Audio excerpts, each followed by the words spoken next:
చెరువు మీద suspension bridge కట్టుకున్నావు, old సిటీలో కట్టలేదని. ఎస్, 2.6 కిలోమీటర్స్ మిరాలం చెరువు మీద సస్పెన్షన్ బ్రిడ్జ్, ప్రపంచంలో one of the best bridge, suspension bridge మేము కట్టబోతున్నాం. దాని ప్రణాళికలు సిద్ధమైపోయినాయి. వితిన్ 30 డేస్లో మీకు ఆ ప్రాజెక్టు డీటెయిల్స్ అన్నీ కూడా మీకు చూపిస్తాను అధ్యక్ష. అది తీసుకెళ్ళి పివి నరసింహారావు ఫ్లైఓవర్ కనెక్ట్ చేస్తున్నాం అధ్యక్ష.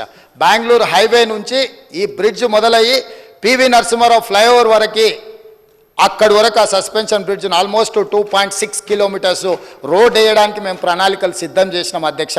అక్కడనే లండన్లో వాట్ ఈస్ దట్ భయ ఉప్పర్ జాకే సబ్ కుछ दिखा रहे ना, London eye, maybe London eye is it, yes London eye, అట్లాంటిది సేమ్ మిరాలం చెరువులో అక్కడ జూ పార్కు కూడా ఉంది. అక్కడికి పిల్లలు చాలామంది ఇతర ప్రాంతాల నుంచి సందర్శకులు వస్తారు కాబట్టి లండన్ ఐ లాంటి టవర్ని మిరాలం చెరువులో కట్టదలుచుకున్నాం అధ్యక్ష. ఈ హైదరాబాద్ నగర అందాలు ఎక్కడి నుంచి వచ్చినా చూడడానికి మా శ్రీధర్ బాబు గారు హైదరాబాద్ ఐ అని పెట్టమన్నారు. డెఫినెట్గా వారు ఐటీ ఇండస్ట్రీస్ మినిస్టర్, మీకు తెలుసు కదా, అసలే వారు బాబు గారు వారు ఆదేశించండి అంటే మనం అమలు చేయాల్సిందే. డెఫినెట్గా హైదరాబాద్ హై కింద అక్కడ మనం అద్భుతమైన టవర్ను మనం నిర్మించుకోబోతున్నాం అధ్యక్ష. నేను ఇక్కడి వైపే కాదు అధ్యక్ష, నిజమైన నగరానికి నిజమైన అభివృద్ధిని తీసుకురావాలన్నదే మా ఆలోచన అధ్యక్ష. దాంట్లో భాగంగా మేము పని చేస్తాం, అందరిని కలుపుకొని పోతాం.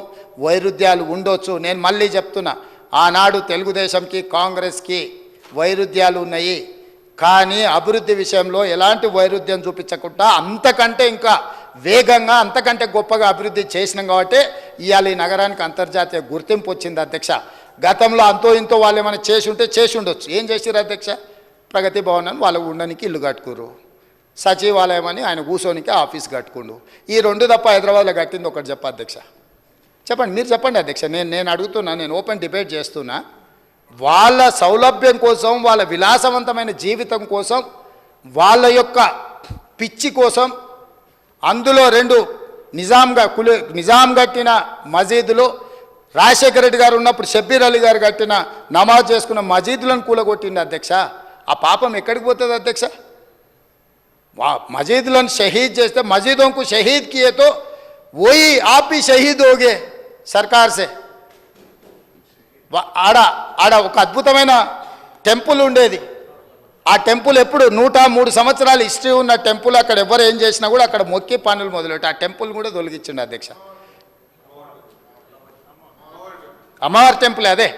సో నీ సెంటిమెంట్ల కోసం ప్రజల సెంటిమెంట్ను ఫనంగా పెడితే ఏమైంది అధ్యక్ష? చివరికి దిక్కులేని పరిస్థితి వచ్చింది అధ్యక్ష.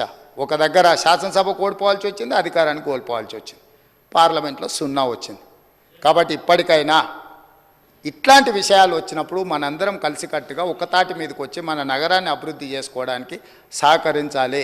తప్పకుండా విదేశీ పర్యటనల నుంచి ఇప్పుడు కొరియాలో కూడా కొన్ని విషయాలు చూడడానికి వెళ్తున్నాం, అమెరికాలో కూడా కొన్ని అభివృద్ధి కార్యక్రమాలు ఏం తేవాలా, ఏ రకంగా పెట్టుబడులు తీసుకురావాలనో వీటన్నిటిని కూడా చూస్తాం అధ్యక్ష. మాకున్న అనుభవాలే కాదు, అనుభవాలు ఉన్న గొప్ప వ్యక్తుల నుంచి కూడా సూచనలు తీసుకొని హైదరాబాద్ నగర అభివృద్ధి కోసం, తెలంగాణ కోసం green Telangana 2050 big master plan మేము ప్లాన్ చేస్తున్నాము. ముచ్చర్లలో నేను అనౌన్స్ చేసిన హైదరాబాద్ నగరం కులీ కుతుబ్ షాహీ మొదలుపెట్టింది, సికింద్రాబాద్ నగరాన్ని బ్రిటిషర్ సహకారంతో కట్టిరు, సైబరాబాద్ నగరాన్ని రాజశేఖర రెడ్డి చంద్రబాబు నాయుడు కట్టిర్రు.